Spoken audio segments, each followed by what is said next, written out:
towards pitch towards you guys as to why you should invest in Vietnam. Before talking about anything related to the company or anything like that, let's first talk about the benefits of Vietnam. So we know it's got a sizable population. There's 80 million people living there.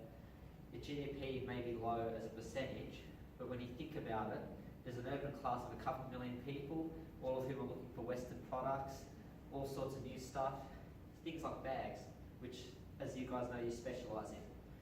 So the benefits of Vietnam, to really conclude, is basically you've got a rich, young population there, and they will buy our products, we hope.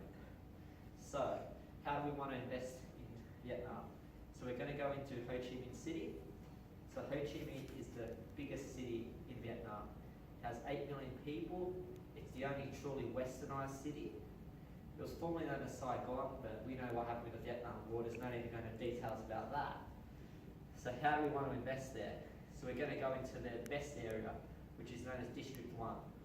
So District 1, there's a lot of retail stores already. Louis Vuitton's there, so is Gucci. So obviously we're not going to be in direct competition with them.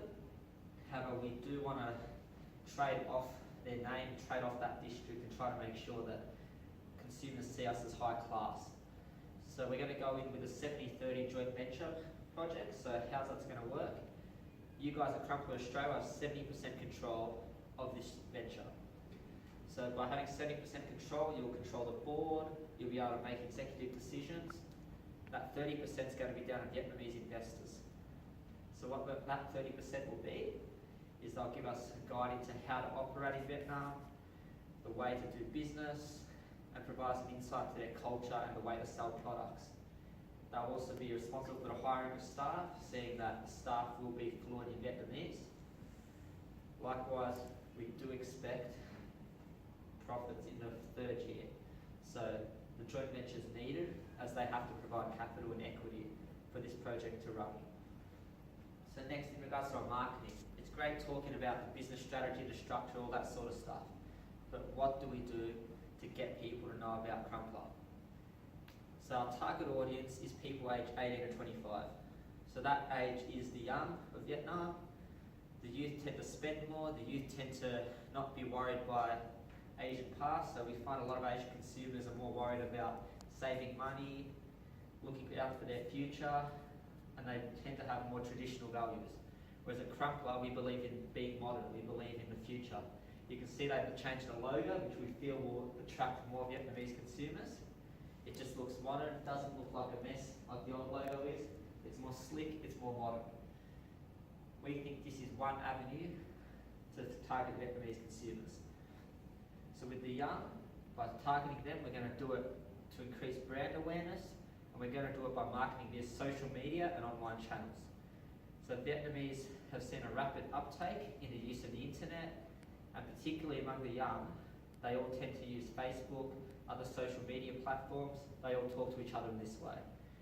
So by using this, we have the goal of increasing brand awareness in our target market, and we hope to facilitate year-on-year sales growth of 10% through the fact that more people are becoming aware of Crumpler, and more kids will be talking to their friends about this bag's pretty good, this bag's durable, all that sort of stuff.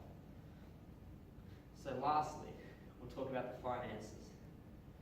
So for our products, we're going to have a base of a 400% markup upon the fixed cost and the variable cost of it. In year one, we have a larger percentage-wise increase in advertising and marketing. This is due to us wanting the Vietnamese market to know exactly what value we can bring them and why they should buy Crumpler bags. This expense is minimised in year 2 and 3, and rent and rates seem to be a more prominent expense. The other expenses seem to be stable across all 3 years in accordance with inflation and mandated wage rises. We thank you for taking the time to listen to our video pitch into regards to why we believe Crumpler should invest into Vietnam. We hope you found this both informative and interesting, and we hope to see Crumpler invest in Vietnam in the immediate future.